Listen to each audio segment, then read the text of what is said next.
से कुछ नहीं कहेगा,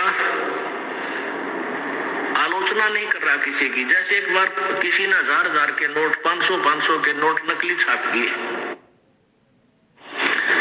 और सरकार ने क्या किया कि दोनों नोट, ओरिजिनल एंड डुप्लीकेट, दोनों टेलीविजनों में, समाचार पत्रों में प्रिंट कर करके दिखाए कि ओरिजिनल की ये पहचान है, डुप्लीकेट ऐसा होता है, सावधान रहना कहीं लूट ना जाओ। तो क्या सरकार आलोचना कर रही थी किसी की? नहीं, एक बहुत बड़ा उपकार किया। गरीब आदमी जिसके पास 2-4 हजार रुपये और वह नकली हो, वो तो गया काम से। ऐसे ही पुण्यात्माओं, आपका जो धन बर्बाद हो रहा है, व्यर्थ हो रहा है, ये मनुष्य जीवन का जो धन है, इसकी कीमत इस तीनों लोकों के बराबर भी नहीं है, एक श्वास की। और आप इतनी हानि कर रहे हो, आपकी इतनी हानि हो रही है यथार्थ भक्ति ना करके। तो दास का कर्तव्य बनता है कि जगाऊं, दूर दूर तक जगाऊं।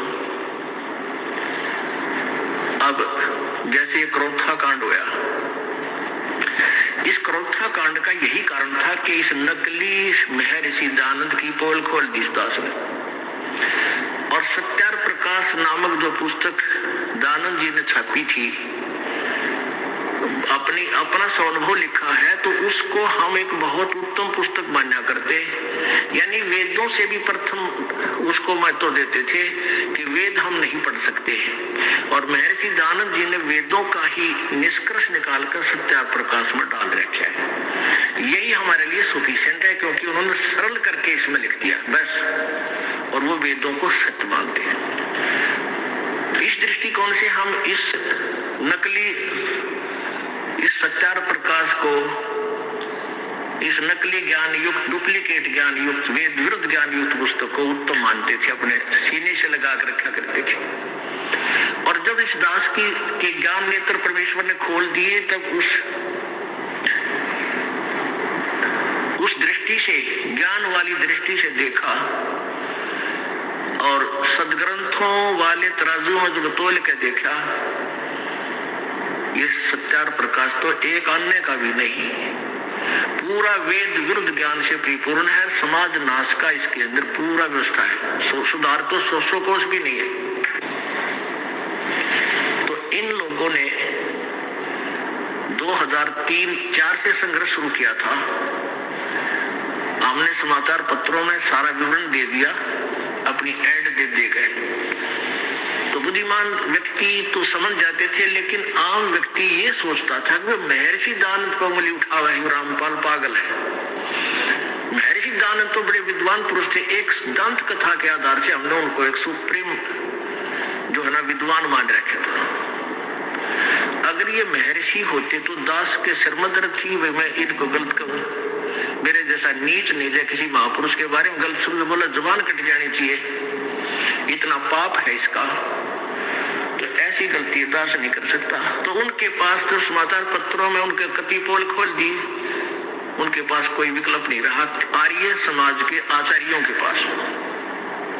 तो उन्होंने अपने अनुयायियों को भ्रमित करना शुरू कर दिया कि रामपाल गंदा है, महर्षि जी की जो है ना मिथ्या आलोचना करता है, और फिर उस आश्रम में ऐसा होता है, गंदे लोग रहते हैं, वहाँ ऐसी लड़कियां रखते हैं, फलान करते हैं।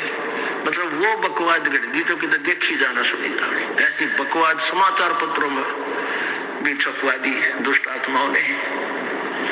लेकिन साच को आंच नहीं होती। अब वो कोर्ट तक नहीं जा सके कि ज्ञान के ऊपर कोई उंगली उठा दे। अगर उनको गलत लगता था, मैदान में आते, न्यायालय में जाते, अगर उनको जरा सा भी कोई पॉइंट मिल जाता तो तुरंत जाते वो।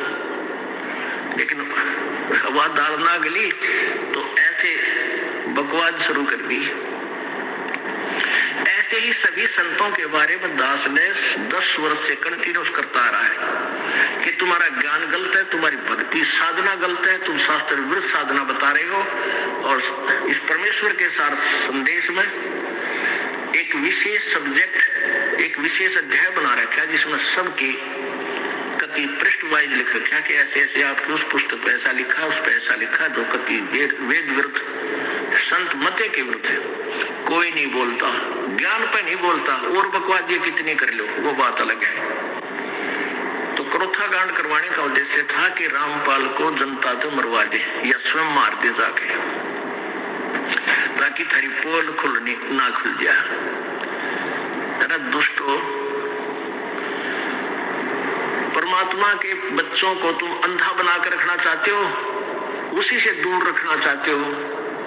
जालिम लोगों, तुम्हारा कहाँ ठिकाना होगा। लेकिन अब शिक्षित समाज है, अब देखना क्या होगा। अब वो समय आने वाला है, दुनिया थूक्या करेगी इन दुष्टों को। अरे निकम्मे, तुमने ऐसा जुल्म किया। हम 10 वर्ष पहले आ जाते शरण में, आज 10 वर्ष बाद आना पड़ा हमने तुम्हारे द्वारा की गई बकवादों को सच्चा मान के। पुण्यात्माओं, एक कथा है, एक बंजारा था, ये पुरानी कथाएं हैं। एक बंजारा था, बंजारा होता पहले बिजनेसमैनों को बंजारा कहा करते थे।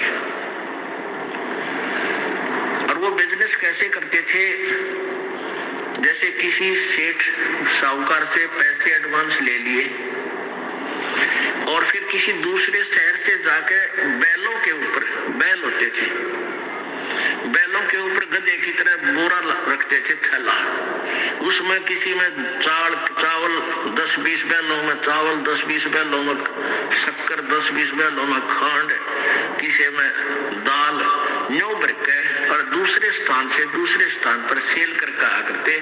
उसमें किसी में लाभ हो जाता, किसी में हानि। यानी ऐसे उनका बिजनेस करते थे बैलों के ऊपर। पहले ट्रांसपोर्ट, ऐसा यही ट्रांसपोर्ट थी पहले। तो बंजारा जो था, उसने एक शहर में एक सेठ से 10-20 हजार रुपए लोन ले रखा था। और उस सेठ का जो उसका समय हो गया, कितने समय के बाद मैं तेरे दे दूंगा, वो नहीं दे सका। उस साहूकार ने काफी दबाव दिया, भाई मेरे पैसे दे, बहुत समय हो गया। उसके पास एक कुत्ता था, बंजारे के पास, बहुत ही वफादार। तो सेठ को उस बंजारे ने उस कुत्ते के गुण बताए कि ऐसे ऐसे ये कुत्ता बहुत ही वफादार है और हम जंगल में रहते, हमारी जरा सी भी चोरी नहीं होने देता, बहुत दूर से, बहुत सूझबूझ से शत्रु को काबू कर देता है। तो भी आप ऐसे करो, हाँ, उसने वो कुत्ता कह लगे, वो कुछ पैसे मांगे सेठ से। तो सेठ बोला, भाई मुझे कुछ थोड़ी बहुत धरोहर दे, कुछ आभूषण दे, ताकि मैं तुझे पैसे दे सकूं। तब उसने उस कुत्ते के गुण गिनवाए कि मेरे पास ये कुत्ता सबसे जो है वैल्यूएबल है, ये सबसे कीमती वस्तु है मेरी, और आप इसको गिरवी रख लो और मुझे 20 हजार रुपए दान दे दो। पहले 20 हजार तो आज 20 लाख के बराबर थे। तो सेठ ने सोचा, भाई ठीक है, कुत्ता रखवाली भी करेगा, बढ़िया, बताओ, बंजारे कुत्ते बहुत अच्छे होते हैं। वो ले गया। अब वो ले गया तो क्या हुआ,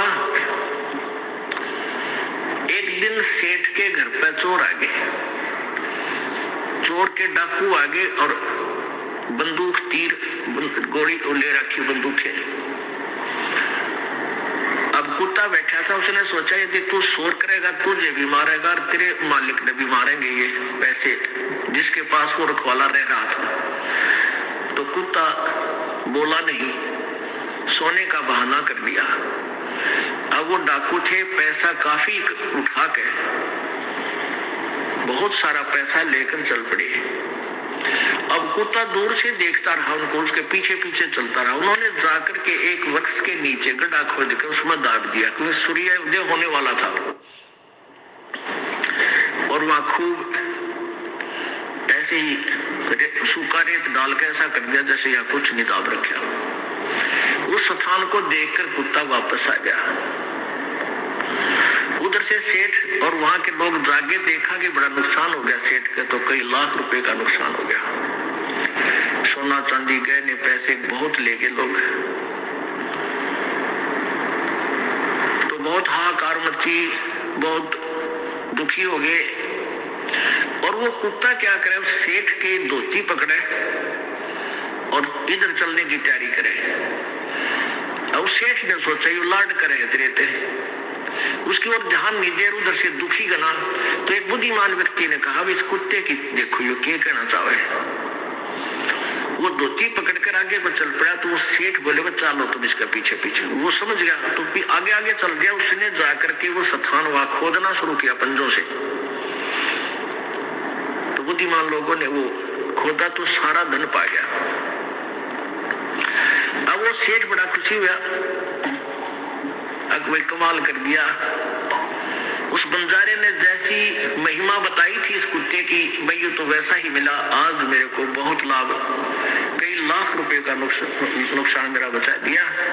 तो उसने क्या किया, चिट्ठी बना दी बंजारे के नाम, उस पे लिख दिया कि भी तेरे कुत्ते ने आज मेरे को कई लाख रुपए का फायदा कर दिया और मैं तेरा 20,000 रुपए का जो कर्ज भी माफ करता हूं और तेरे कुत्ते को भी वापस देता हूं। और वो लिख कर सारा उसके गले में चिट्ठी बांध दी और कुत्ते को भेज दिया। कुत्ता समझ गया। वो जब बंजारे के पास आया तो उसने दूर से देखा कि कुत्ता आ गया। और पहले व्यक्ति अपने कारोबार में जुबान के पक्के हुआ करते हैं और जुबान के पक्के होते थे तभी उनके सौदे आगे चलते रहते थे, उधार मिलता था। तो उस बंजारे ने सोचा ये कुत्ता आज मेरी बेइज्जती करा दी इसने और धोखा देकर उस सेठ को छोड़कर आ गया। वो क्या सोचेगा कि उस बंजारे की सूझबूझ की चाल थी, इस कुत्ते को समझा के भेज रखा था तू बाजेगी, इसने तो मेरी नाक काट दी। आओ देखा ना ताओ देखा, निकट से जब आ लिया तो उसको उठा के गोली मार दी, वो कुत्ता मार दिया। अब उस कुत्ते में उसका प्रेम बहुत था, मार भी दिया, लेकिन फिर उसके गले से निकट जाकर चिपट कर रोने लगा। उसके हाथ में पर्ची आ गई, उसमें जब उसको पढ़ा तो तेरा गजब हो तूने तो गलत मार दिया, इसके गले में चिट्ठी तो पढ़ लेनी चाहिए थी, बाद में कि मैं दंड देता। तो पुण्यात्माओं, प्रथम तो ये है कि परमात्मा जिसके साथ होता है उसका कोई कुछ बिगाड़ नहीं सकता। और कोई दुर्बुद्धि व्यक्ति यहाँ तक कोशिश भी कर जाता तो ऐसे रोते जैसे बंजारा रोया था कुत्ते ने मार के, टक्कर मार मार कर रो रहा है वो बंजारा उनके वृक्षों के कि मैं जालिम आदमी हूँ। ऐसे नेक प्राणी को मैंने बगैर सोचे समझे ऐसा कर दिया। तो ये दास, ये समाज ये देख लिए दास के चिट्ठी लेकर है परमात्मा की, ये सदग्रंथ सारे खोल कर परमात्मा के और इन सदग्रंथों में नोट कर रखिए। गहरी नजर गीता में गीता जी का पुनर्अनुवाद पढ़ कर देखो। कई ये कहते हैं ये नकली, ये आचार्य, ये झूठे कपटी दुनिया को भ्रमित करने के लिए यूं कहे वे रामपाल को संस्कृत न आती, वो क्या अनुवाद करेगा गीता जी का। तो हमारे भक्त एक बोला रे कमाल की बात है, देखना तो ये है संस्कृत नहीं आती अनुवाद कर दिया, इसी को तो करिश्मा कहते हैं, देख पढ़ के और बताओ इसमें कोई त्रुटि है तो तुम आचार्य बने फिरो थे।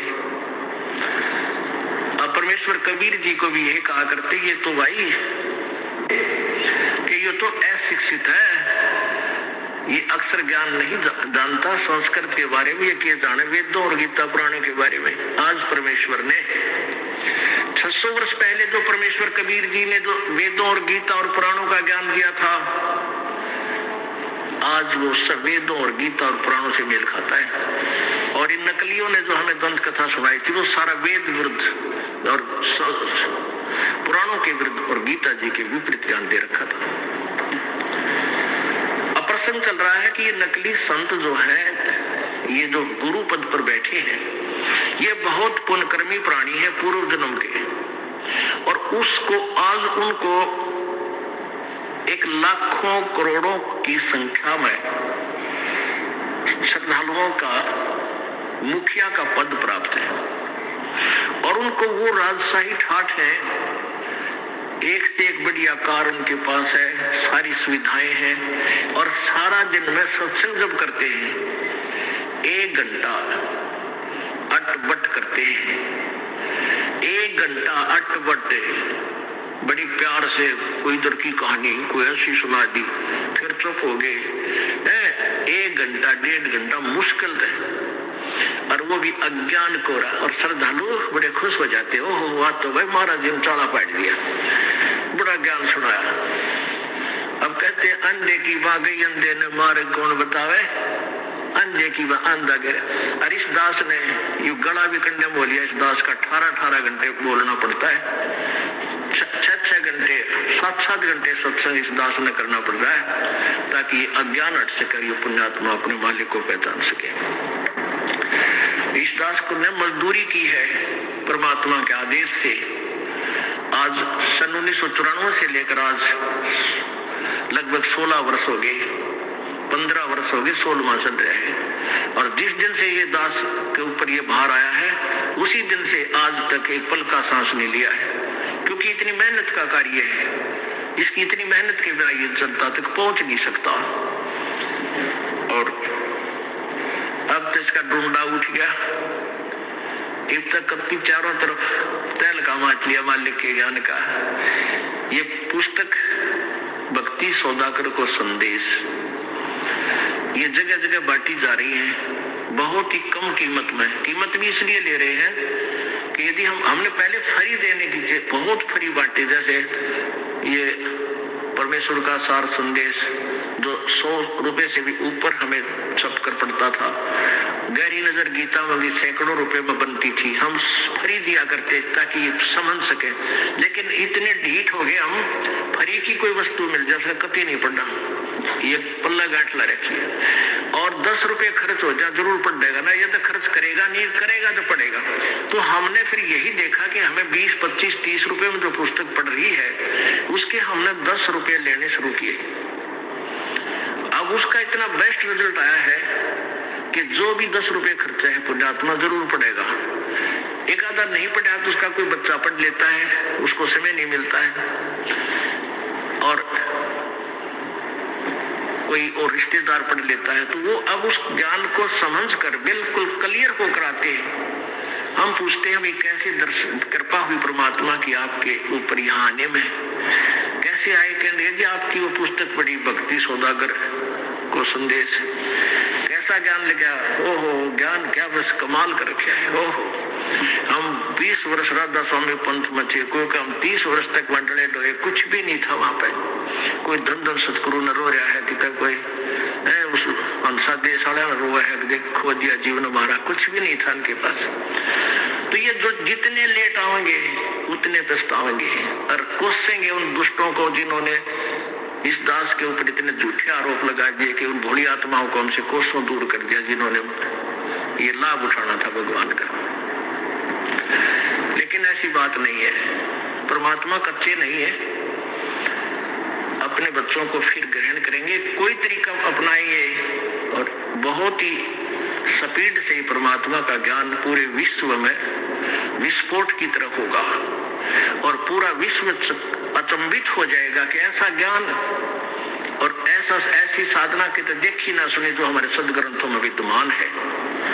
तो इस तरह ये पूरा विश्व में मानव कल्याण भी होगा और आत्मा का उद्धार भी होगा।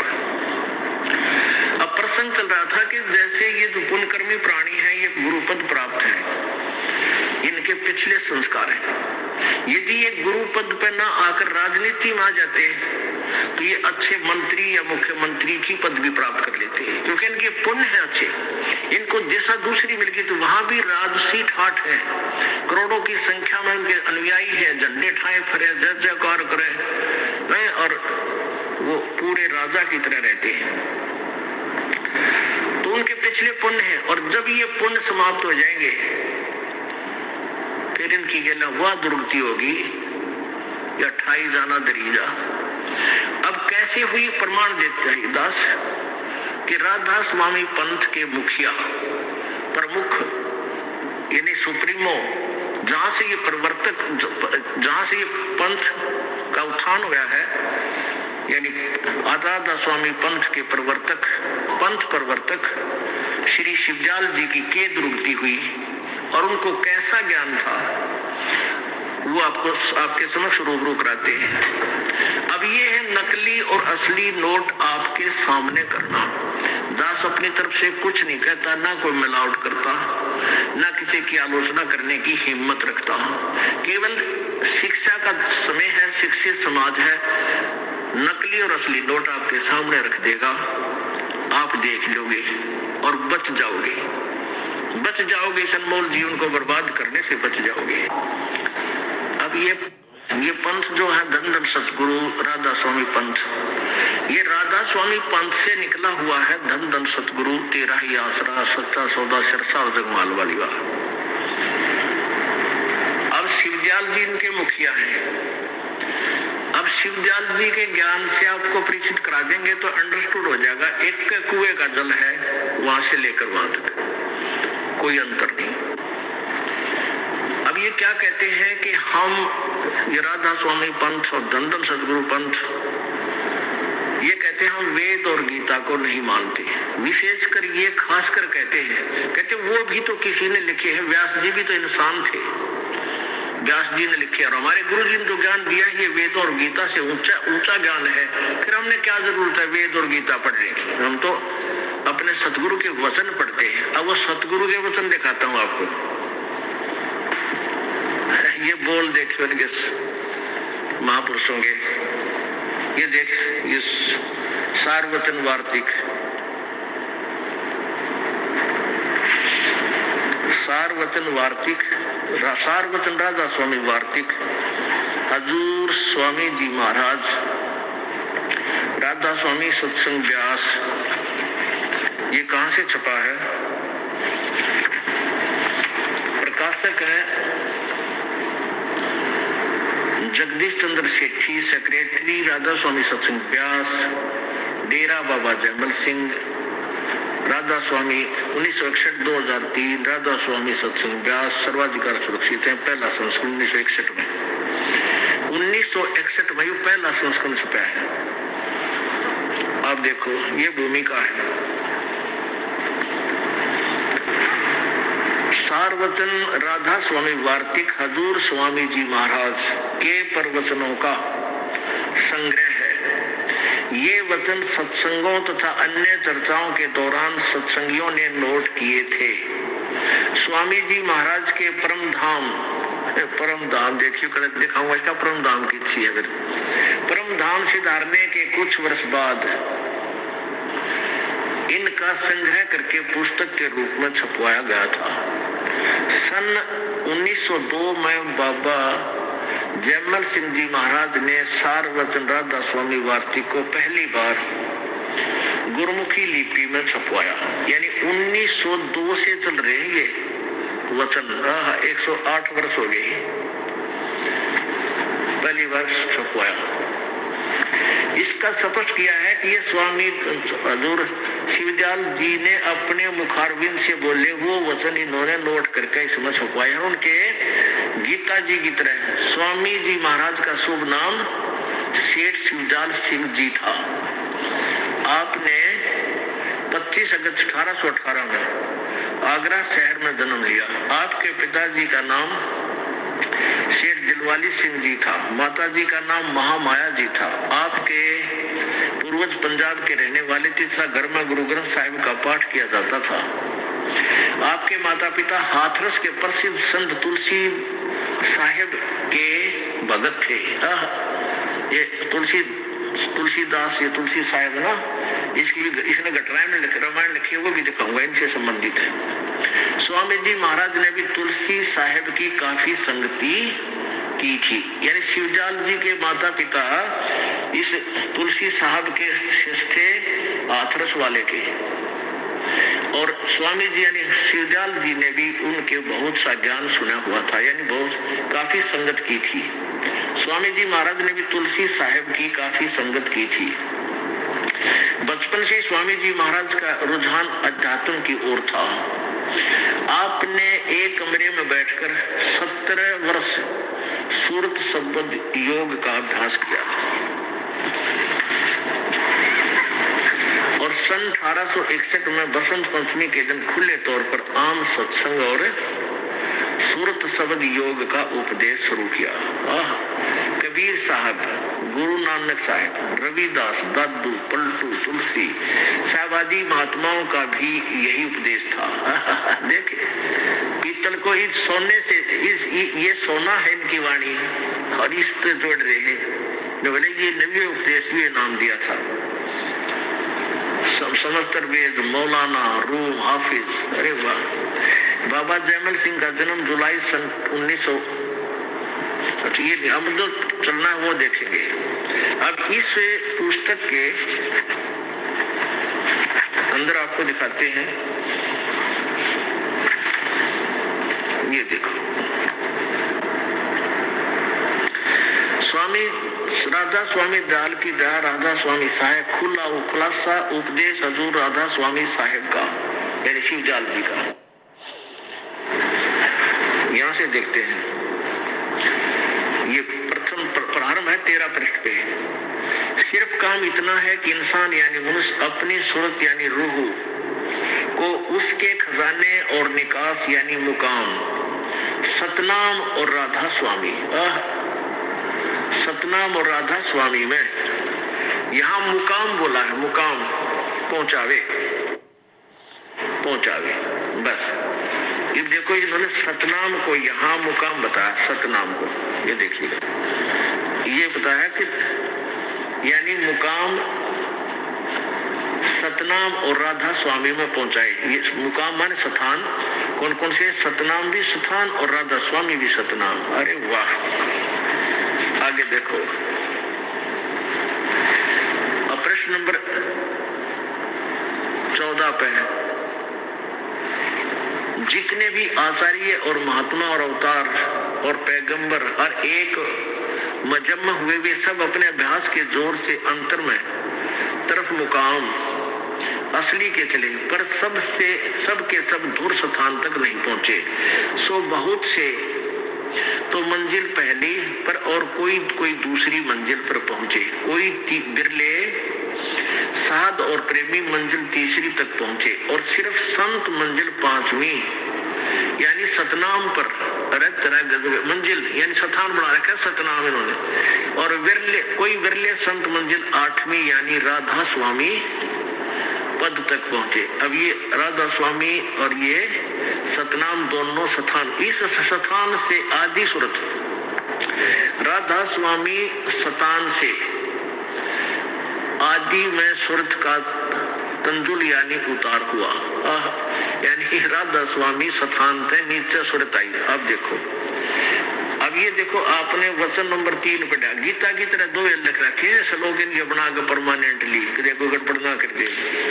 ये वचन था 1, ये पहला वचन जो अभी आपने पढ़ा प्रश्न नंबर 13 पे। अब 14 पे आपने पढ़ा वचन नंबर 3। अब वचन नंबर 4 में कमाल कर दिया, प्रश्न नंबर 15 पे वचन नंबर 4। अब समझना चाहिए राधा स्वामी पद सबसे ऊंचा स्थान है। राधा स्वामी सबसे ऊंचा मुकाम मान स्थान है, और यही नाम कुल मालिक और सच्चे साहेब और सच्चे खुदा का है। अरे वाह, जय हो बंदी छोड़ की अपना आत्माओं, कोई अनाड़ी यूं कहे कि अब समझना चाहिए दिल्ली भारत की राजधानी है, ठीक है, और फिर कोई यूं कहे कि प्रधानमंत्री भी दिल्ली ही है, दिल्ली ही प्रधानमंत्री है, तो कितना तो समझदार होगा, उसको उसका ज्ञान कैसा होगा उस बड़ोद का।